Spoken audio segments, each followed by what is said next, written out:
નમસ્કાર ખેડૂત મિત્રો, ફરી એકવાર સ્વાગત છે આપણી ચેનલ કિસાન હેલ્પમાં. ખેડૂત મિત્રો, આજે આપણે વાત કરીશું કે મોટાભાગના ખેડૂતો છે ને એ પંપમાં દવાઓ નાખવામાં ભૂલ કરતા હોય છે. 99% ખેડૂતોને ખબર જ નથી હોતી કે જ્યારે આપણે પાકમાં છંટકાવ કરવા માટે પંપ ભરીએ છીએ ત્યારે પંપમાં પહેલી કઈ દવા નાખવી. પહેલાં શું કીટનાશક દવા નાખવી જોઈએ કે પછી ફૂગનાશક દવા નાખવી જોઈએ કે પછી ઉગાડેલું જે NPK ખાતર હોય એ નાખવું જોઈએ અને છેલ્લે શું ચીપકો કે સ્ટીકરનો ઉપયોગ કરવો કે નહીં, આની મોટા ભાગની ખેડૂતોને ખબર જ નથી હોતી. ઘણીવાર એવું બને છે કે આપણે ઉતાવળમાં આ બધી જ દવાઓ એકસાથે પંપમાં નાખી દેતા હોય. પરિણામે શું થાય તો આપણને રિઝલ્ટ ઓછું જોવા મળે અથવા તો દવા પંપમાં જ ફાટી જાય, દહીં જેવું ઘટ્ટ થઈ જતું હોય છે. જ્યારે દવા ફાટી જાય ત્યારે આપણે મોંઘી દવાઓના જે મોંઘી કાઢ જે કેમિકલ્સ હોય એ સંપૂર્ણપણે બગડી જતા હોય છે. સૌથી મોટી મુશ્કેલી તો એ થાય છે કે ખેતરમાં છંટકાવ કર્યા પછી પણ જીવાત કે રોગ સામે આપણને કોઈ જ પ્રકારનું રિઝલ્ટ જોવા નથી મળતું. જો તમારી સાથે પણ અગાઉ ક્યારેય આવું થયું હોય અથવા તમે પણ આ સમસ્યાથી પરેશાન છો તો આજનો આ વિડીયો ખાસ તમારા માટે જ બનાવવામાં આવ્યો છે. આજે આપણે વાત કરીશું કે પંપમાં દવા ઉમેરવાનો સાચો ક્રમ શું છે જેથી આપણને કોઈ પણ દવાનું રિઝલ્ટ 100% જોવા મળે. એટલે ખાસ કરીને બધા ખેડૂત મિત્રો વિડીયોના અંત સુધી બન્યા રહેજો. અને જે ખેડૂત મિત્રો આપણી આ ચેનલ પર નવા આવ્યા હોય તો આપણી આ ચેનલને સબસ્ક્રાઈબ કરવાનું ભૂલતા નહીં અને ખેડૂત મિત્રો વિડીયો ગમે તો વિડીયોને એક લાઇક કરવાનું પણ ભૂલતા નહીં. ખેડૂત મિત્રો, દવા ઉમેરવાના ક્રમ વિશે આપણે વાત કરતા પહેલા તમારે ખાસ 2-3 બાબતનું ધ્યાન રાખવાનું છે. આ બાબતનું તમે જો પાલન કરશો તો અડધી સમસ્યા તમારી અહીંયા જ પૂરી થઈ જશે.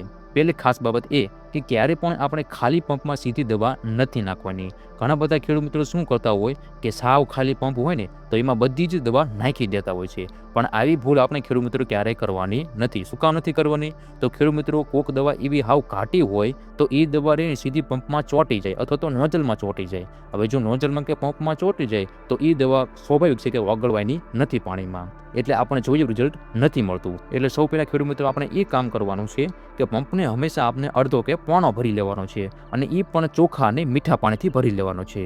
અને ત્યાર પછી જ આપણે એક પછી એક દવા એમાં ઉમેરવાની શરૂઆત કરી લેવાની છે. બીજી બાબત કે દવાની પાછળ લખેલા જે અંગ્રેજી કોડ છે એ આપણે સમજવાના છે.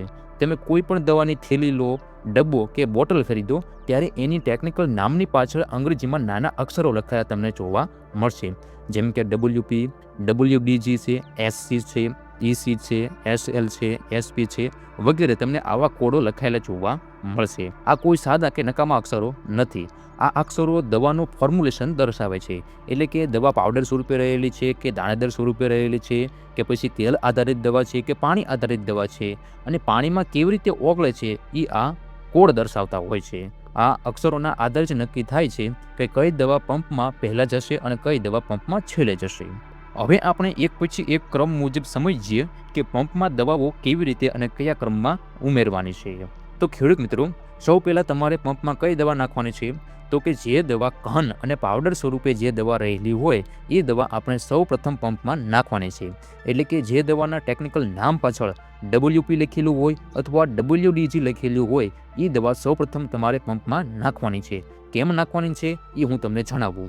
WP એટલે કે વેટેબલ પાવડર, આ પાવડર જેવી દવા હોય છે. WDG એટલે કે વોટર ડિસ્પેન્સિબલ ગ્રેન્યુલ, આ દવા ઝીણા દાણા સ્વરૂપે આવતી હોય છે. ખાસ ખેડૂત મિત્રો એક વાત યાદ રાખજો કે પાવડરવાળી દવાને તમારે ક્યારેય પણ સીધી પંપમાં નાખવાની નથી.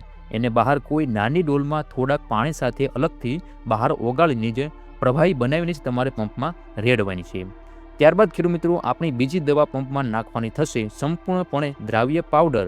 એટલે કે જે પણ તમે દવા લો એ દવાના ટેકનિકલ નામની પાછળ SP લખેલું હોય એટલે કે સોલ્યુબલ પાવડર ફોર્મ્યુલેશનવાળી દવાઓ હોય એ દવા આપણે નાખવાની થશે. આ દવાઓ પાણીમાં ઝડપથી ઓગળી જતી હોય છે. ત્યારબાદ ખેડૂત મિત્રો આપણે ત્રીજી દવા નાખવાની થશે દૂધિયા કે ઘટ પ્રવાહી સ્વરૂપે જે દવા આવતી હોય એ આપણે નાખવાની થશે. એટલે કે SC, CS અને OD ફોર્મ્યુલેશનવાળી દવા આપણે નાખવાની થશે. SC એટલે કે સસ્પેન્શન કોન્સ્ટન્ટ, CS એટલે કે કેપ્સ્યુલ સસ્પેન્શન, OD એટલે કે ઓઇલ ડિસ્પેશન. આ દવાઓ થોડી ઘાટી હોય છે તેથી પંપમાં નાખ્યા પછી તમારે પાણીને બરોબર હલાવી લેવાનું છે. ત્યારબાદ ખેડૂત મિત્રો આપણે ચોથી જે દવા નાખવાની થશે એ દવાઓ પાણી સ્વરૂપે આવતી હોય એ દવાઓ નાખવાની થશે. એટલે કે દવાઓ પાણી જેવી પાતળી હોય અને પાણીમાં ખૂબ જ સરળતાથી ભળી જતી હોય એવી દવા એટલે કે SL એટલે કે સોલ્યુબલ લિક્વિડ ફોર્મ્યુલેશનવાળી દવાઓ તમારે ઉમેરવાની થશે. ત્યારબાદ ખેડૂત મિત્રો 5મા નંબર ઉપર આવશે પંપમાં નાખવાની થશે તીવ્ર ગંધ અને તેલયુક્ત દવાઓ એટલે કે ઈસી ઇંગ્લિશ ફાઇબલ કોન્સન્ટ્રેટ. આ દવાઓ તેલ આધારિત હોય છે અને એની ગંધ ખૂબ જ તીવ્ર હોય છે. પાણીમાં નાખતા જ એનો રંગ સફેદ દૂધ જેવો થઈ જતો હોય છે. ખાસ ખેડૂત મિત્રો ઈસી ફોર્મ્યુલેશનવાળી દવા હંમેશા આપણે બધી જ દવાઓ નાખ્યા પછી જ આપણે છેલ્લે ઉમેરવાની થશે. અને છેલ્લે આપણે નાખવાનું થશે સ્ટીકર, જેને ઘણા ખેડૂત મિત્રો ચીપકો પણ કહેતા હોય છે. હવે ઘણા ખેડૂત મિત્રો તો સ્ટીકર કે ચીપકોનો ઉપયોગ માત્ર ને માત્ર ચોમાસામાં જ કરતા હોય છે. પણ ખાસ ખેડૂત મિત્રો તમારે ફક્ત ને ફક્ત ચોમાસાની ઋતુમાં જ સ્ટીકર કે ચીપકોનો ઉપયોગ નથી કરવાનો. તમારે બધી જ ઋતુમાં ચીપકો કે સ્ટીકરનો ઉપયોગ કરવાનો છે. અને કોઈ પણ પાક હોય તમે જો સ્ટીકરનો ઉપયોગ કરશો તો તમે જે પણ દવાનો છંટકાવ કરતા હશો એ દવાનો જે પાવર હોય છે એના પાવરમાં વધારો થઈ જશે. એટલે ખાસ ખેડૂત મિત્રો તમારે સારી કંપનીનું સ્ટીકર કે ચીપકાનો ઉપયોગ કરવાનો છે. પંપમાં ખેડૂત મિત્રો આપણે બધી જ દવાઓ નાખી દઈ અને પંપ પૂરેપૂરો પાણીથી ભરાઈ જાય તે પછી જે સૌથી છેલ્લે આપણે સ્ટીકર ઉમેરવાનું છે. ફરીવાર ખેડૂત મિત્રો હું તમને જણાવી દઉં કે પહેલાં આપણે WD કે WBG દવા નાખવાની થશે, ત્યારબાદ SP ફોર્મ્યુલેશનવાળી દવા નાખવાની થશે, ત્યારબાદ SC, CS અને OD ફોર્મ્યુલેશનવાળી દવા નાખવાની થશે, ત્યારબાદ SL ફોર્મ્યુલેશનવાળી દવા નાખવાની થશે, ત્યારબાદ EC ફોર્મ્યુલેશનવાળી દવા નાખવાની થશે અને છેલ્લે સ્ટીકર આપણે નાખવાનું થશે. ખાસ ખેડૂત મિત્રો એક વાત યાદ રાખજો કે દવા પંપમાં નાખ્યા પછી તરત જ બીજી દવા રેડી દેવાની ભૂલ ક્યારેય આપણે નથી કરવાની. એક દવા નાખ્યા પછી પાણીને 10થી 15 સેકન્ડ માટે આપણે લાકડીથી હલાવી લેવાનું છે, જેથી દવા છે એ પાણીમાં બરોબર ફળી જાય અને ત્યારબાદ આપણે આગળના ફોર્મ્યુલેશનવાળી બીજી દવા ઉમેરવાની છે.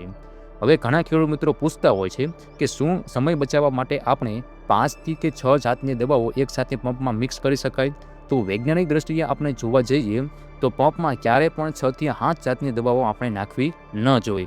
એક પંપમાં આપણે વધુમાં વધુ 3થી 4 જાતની દવાઓ ભેગી કરી શકીએ છીએ, જેમાં એક કીટનાશક લઈ શકીએ છીએ, પ્લસ એક આપણે ફૂગનાશક લઈ શકીએ છીએ, પ્લસ આપણે કોઈ પણ એક ટોનિક લઈ શકીએ છીએ અથવા તો NPK ખાતર પણ નાખી શકીએ છીએ, પ્લસ આપણે છેલ્લે સ્ટીકર નાખવાનું રહેશે. જો તમે એનાથી પણ વધારે કેમિકલ્સ એકસાથે મિક્સ કરશો તો દવાઓ વચ્ચે રાસાયણિક પ્રક્રિયા થઈ જશે. આનાથી દવા ઝેરી પણ બની શકે છે અથવા તો તેનો પાવર ખતમ પણ થઈ શકે છે. પરિણામે પાકના પાંદડા પણ બળી જતા હોય છે. તો ખેડૂત ભાઈઓ, જો તમે આ સાચી અને વૈજ્ઞાનિક પદ્ધતિથી દવાઓ મિક્સ કરીને પાકમાં છંટકાવ કરશો તો તમારી જમીન અને પાક બંને સંપૂર્ણપણે સુરક્ષિત રહેશે. દવાનું 100% તમને પરિણામ જોવા મળશે અને તમારો બિનજરૂરી જે ખર્ચ પણ હશે એ પણ ઘટી જશે. આ ઉપયોગી માહિતી આપણા દરેક ખેડૂતો સુધી પહોંચાડવાની ખૂબ જ જરૂરિયાત છે, જેથી કોઈ પણ ખેડૂતોને દવાનો મોંઘો ખર્ચ નકામો ન જાય.